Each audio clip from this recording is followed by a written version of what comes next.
Jesucristo, el Verbo viviente, es el único medio de salvación.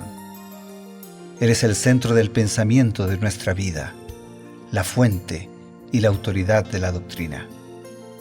El principal propósito de la vida de Cristo fue la obediencia a los mandamientos, exaltando la ley de Dios como un reflejo de su carácter.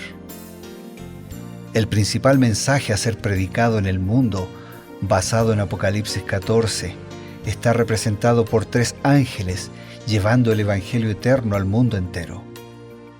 Este mensaje se basa en los encantos inigualables de Cristo y declara que la hora del juicio ha llegado y llama a obedecer los mandamientos de Dios.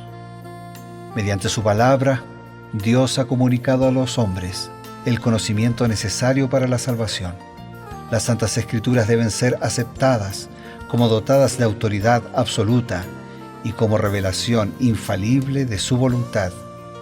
Y aunque el canon de las Escrituras inspiradas está cerrado, el Espíritu Santo continúa iluminando, amonestando y confortando al pueblo de Dios a través del testimonio de Jesús, el Espíritu de profecía.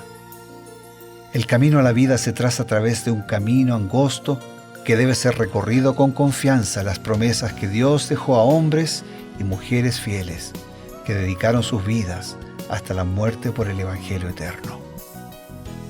Los fundadores de la Iglesia soñaron con el día en que la revelación sería una realidad en sus vidas.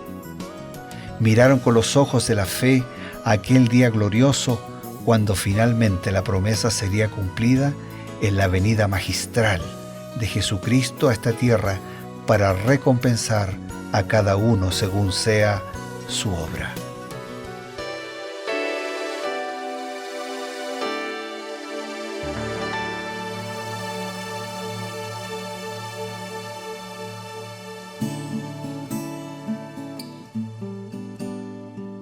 Estamos en Reavivados por su palabra, mis queridos amigos, y nos encontramos aquí con el pastor Bruno Razo, como siempre, para profundizar la explicación de la palabra de Dios a través del Espíritu de Profecía.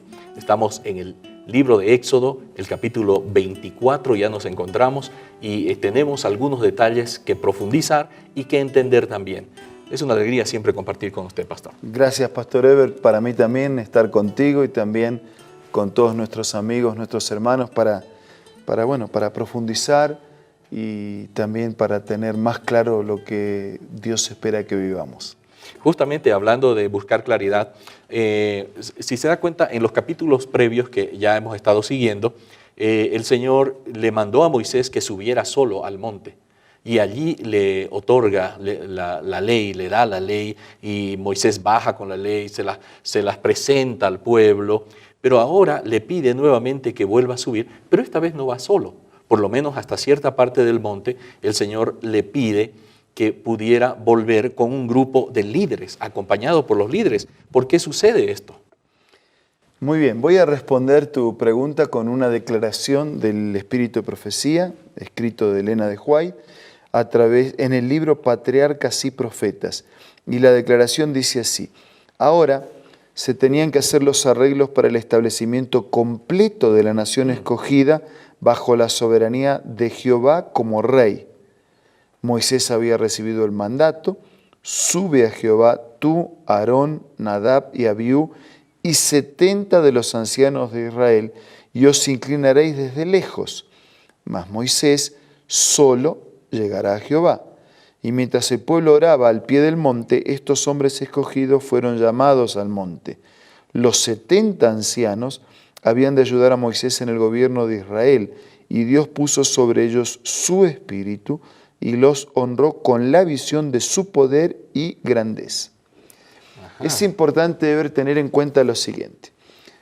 Hubo un momento así, lo que se conoce como una teocracia, ¿no? El gobierno de Dios. Hubo un momento en que el Estado estaba separado de la religión. Claro. Pero hubo un momento que Estado y religión eran una misma cosa.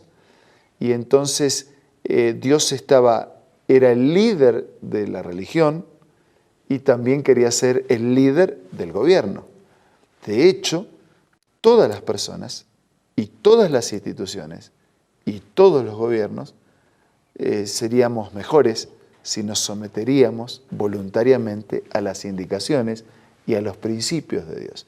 Por eso es que en esta oportunidad el grupo era mayor, porque estaban quienes habían de liderar, de gobernar, de dirigir al pueblo, y esos que lideran, gobiernan y dirigen al pueblo también necesitaban y necesitan ser dirigidos por Dios. Ahora, pastor, parece que había un propósito doble, ¿no? Uno era mostrar la grandeza de Dios, la majestad de Dios, para que ellos pudieran observar de cerca, pero a la vez el pueblo estaba viendo que Dios les había otorgado una, podríamos decir, una posición de autoridad que les daba la capacidad de ayudar a Moisés a gobernar. Esto quiere decir que cuando Dios establece un orden, es importante, ¿no?, para nosotros como iglesia, como pueblo de Dios, seguir también estas indicaciones. Totalmente, porque por un lado está la grandeza de Dios, pero por el otro lado Dios visualiza su autoridad a través de personas que lideran, que dirigen, ¿no?, que gobiernan, que administran, que conducen,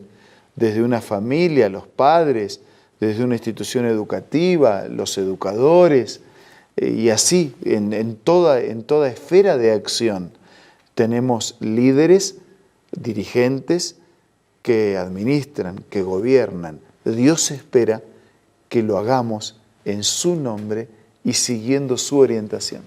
Qué bueno, pastor, porque mire, eso realmente nos da a entender que Dios es un Dios de orden, como lo dijo San Pablo. Él ya al establecer su pueblo, su nación escogida, estaba siguiendo estos pasos como ejemplo, ¿no? Porque todo era un proceso educativo y bueno, esto respondía a un propósito. Pero además de eso, en la misma cita nosotros vemos que aunque se permitió a algunos líderes subir hasta un cierto nivel del monte, ¿no?, únicamente Moisés tuvo la oportunidad de entrar en la presencia directa de Dios. Y además de eso, se le pidió esperar 6 días. ¿Cuál sería la razón para esta espera? La declaración del Espíritu de Profecía que quiero compartir con todos ustedes y con todos nuestros amigos y hermanos es la siguiente. Durante ese tiempo Moisés permaneció en espera de que se le llamara a presentarse en la cámara de la presencia del Altísimo. Se le había ordenado, sube a mí al monte y espera allá. Y aunque en esto se probaban su paciencia y su obediencia, no se cansó de esperar ni abandonó su puesto. Este plazo de espera fue para él un tiempo de preparación, de íntimo examen de conciencia. Aún este favorecido siervo de Dios no podía acercarse inmediatamente a la presencia divina ni soportar la manifestación de su gloria. Hubo de emplear 6 días de constante dedicación a Dios mediante el examen del corazón, la meditación, la oración, antes de estar preparado para comunicarse directamente con su Hacedor. Lo que nosotros vemos aquí es una preparación, de paso no es la única vez en la vida de Moisés. Y Moisés, antes de iniciar su gran trabajo al que Dios lo había llamado, tuvo que pasar varios años para desaprender lo que había aprendido mal en Egipto y para aprender lo que necesitaba aprender, la gran lección de humildad, de dependencia, de confianza, de aceptación de los planes de Dios para la vida. Y este tiempo de 6 días para él fueron tiempos de examen, de comunión, de búsqueda del Señor, de humillación. De paso también Jesús lo hizo. Antes de iniciar su ministerio, pasó unos días de ayuno, de oración, de búsqueda profunda. Pero no solo un momento, así, lo haga ahora para toda la vida. Claro. Porque todos los días necesitamos respirar, todos los días necesitamos alimentarnos. Y nosotros vemos eso en Jesús todos los días. Se retiraba a solas a orar. Cuanto más tiempo necesitaba, cuanto más desafiante era la tarea que tenía que realizar, él más tiempo buscaba estar en comunión con Dios como una preparación para la tarea. Fue en Jesús, fue en Moisés. ¿Y cuánto más lo necesitamos nosotros? Frente a una gran tarea, frente a un gran desafío, frente a un nuevo emprendimiento, frente a la educación de los hijos, frente a un plan de estudios, frente a la vida común y simple de todos los días. Más, no emprenda ningún día, no emprenda la caminata de ningún día sin colocarse a los pies del Señor para caminar juntos con Él. Pastor, eso significa que Él está profundamente interesado en que nosotros sigamos creciendo en nuestra vida cristiana. Totalmente. Y Él está totalmente interesado y totalmente dispuesto a habilitarme, a capacitarme, a ayudarme. Lo inexplicable de esto no es que Dios se ofrezca, lo inexplicable es que yo, necesitado de esa ayuda, teniendo ese ofrecimiento, no lo aproveche. Qué pena, ¿no?, que nosotros los seres humanos seamos un poquito duros de corazón. ¿Y qué mensaje podría compartir con nuestros amigos que están viendo justamente al respecto de aprovechar las oportunidades de ese crecimiento espiritual que Dios tiene para cada uno de nosotros? Esta instancia, este momento de reflexión es una nueva oportunidad que Dios le da, me da y nos da a todos. Entonces aprovechemos, necesitamos de Dios, no podemos vivir sin Él. Entonces necesitamos un vínculo con Él, una comunión con Él, comencemos el día con Él, vivamos el día con Él. A través de la palabra permitamos que Él nos guíe. Si usted no tiene Biblia, necesita tener, entre en contacto con nosotros. Pero la palabra de Dios que podemos hacerle llegar de manera gratuita constituye la carta de amor de Dios. No se puede vivir sin esa carta de amor. Está al alcance. No podemos decir yo no sabía, no podemos decir nadie me dijo. Dios está dando hoy una nueva oportunidad o una primera oportunidad. Aprovéchela. Gracias por esas palabras, pastor. Realmente sabios consejos. Y amigos, con este consejo tan fundamental, nosotros también queremos darle algunos consejos más. Acompáñenos. Porque de tal manera amó Dios al mundo que ha dado a su Hijo unigénito. Esa es una cita bíblica muy conocida por muchos de nosotros. Y quiero hacerles la lectura de un comentario acerca de esto. Cristo debía identificarse con los intereses y las necesidades de la humanidad. El que era uno con Dios se vinculó con los hijos de los hombres mediante lazos que jamás serán quebrantados. Jesús no se avergüenza de llamarnos hermanos. Es nuestro sacrificio, nuestro abogado, nuestro hermano, que lleva nuestra forma humana delante del trono del Padre. Linda cita que usted puede encontrarla en el libro Camino a Cristo, escrito por Elena G. de White. También puede hacerlo descargando el aplicativo Elena G. de White del App Store o del Play Store. Es grato estar aquí con ustedes y tenemos en este momento la palabra final y la oración. Pastor Bruno. ¿Cómo no? Jesús fue breve, al punto y muy claro al decir, si me aman, guarden mis mandamientos. Está claro que Dios nos ama y quiere lo mejor para nosotros.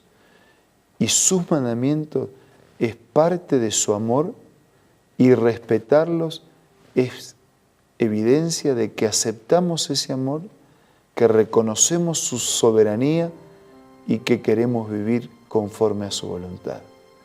Que en este día y todos los días podamos responder afirmativamente a la invitación de Jesús. Si me aman, guarden mis mandamientos. Ahora vamos a orar. Señor y Padre nuestro, gracias porque nos diste tus mandamientos para enseñarnos a vivir, porque te interesas en todas las cosas de la vida, las grandes, las pequeñas, porque muestras tu amor, tu preocupación y un proyecto de vida para todos nosotros. Queremos y aceptamos tu proyecto. Te pedimos que nos bendigas junto a nuestros amigos para caminar conforme a tu palabra y hacer tu voluntad. Que sea este un buen día en la vida de todos. Lo pedimos, lo agradecemos en el nombre de Jesús. Amén. Estamos reavivados por su palabra y la invitación es, continuemos juntos en este viaje por el conocimiento de la Biblia y también de los profetas.